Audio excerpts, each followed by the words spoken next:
मुख्यमंत्री माझी लाडकी बहीण योजनेची राशी जी आहे ती आता महिलांच्या अकाउंटमध्ये जमा व्हायला सुरुवात झालेली आहे।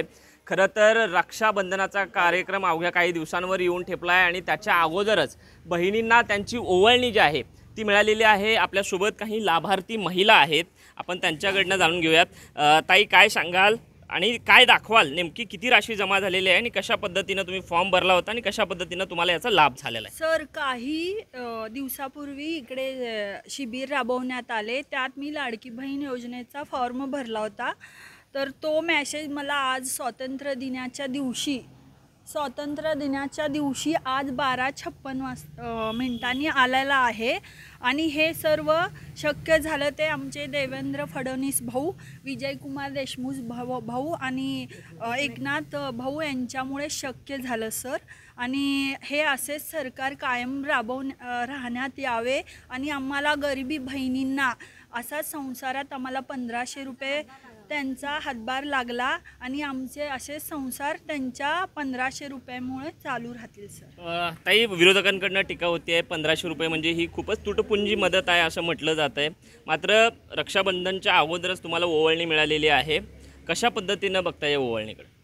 सर, कसं असतं, बुडत्याला काडीचा आधार असं म्हणतात, कारण आत्ता इतकी महागाई आहे। आणि मला सांगायला आनंद होईल की जेव्हापासून BJPचं सरकार बसलेलं आहे, शिवसेनेचं सरकार बसलेलं आहे, तेव्हा आम्हाला रेशन मिळतं, प्लस आता 1500 रुपये मिळत आहेत।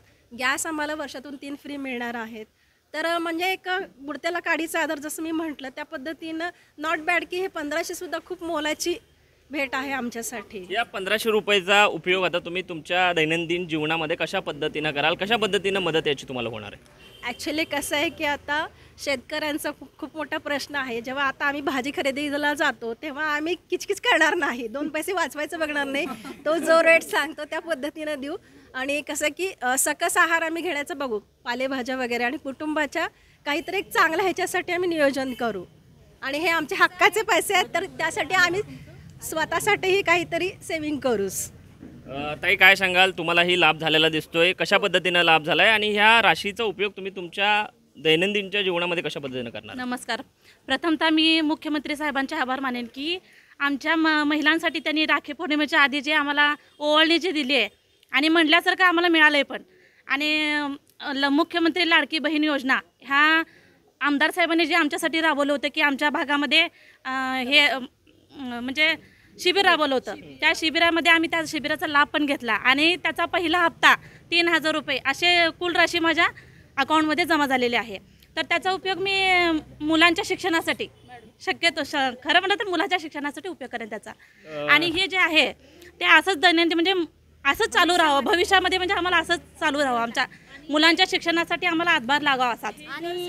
नक्कीच आपण जर बघितलं तर ही जी योजना आहे ती खऱ्या अर्थानं बुडत्याला काडीचा आधार अशा पद्धतीनं त्यांच्या भावना ज्या आहेत त्या त्यांनी व्यक्त केलेल्या आहेत। आणि गृहिणी जी असते ती घरामध्ये कुठचीही गोष्ट तुलून मोजून मापून त्या ठिकाणी तिचा उपयोग करत असते आणि या ओवाळणीचा त्यांना त्यांच्या दररोजच्या जीवनामध्ये नक्कीच उपयोग होईल अशा पद्धतीची सकारात्मक भावना या लाडक्या बहिणींनी सरकारकडे व्यक्त केलेली आहे।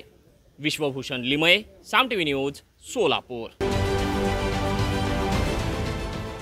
देश विदेशातील प्रत्येक घडामोडींचे लाईव्ह अपडेट मिळवण्यासाठी आता साम टीव्हीच्या सर्व सोशल मीडिया प्लॅटफॉर्मला लाईक, फॉलो आणि सबस्क्राईब करा। तसंच सर्व नोटिफिकेशनसाठी बेल आयकॉन प्रेस करायला विसरू नका।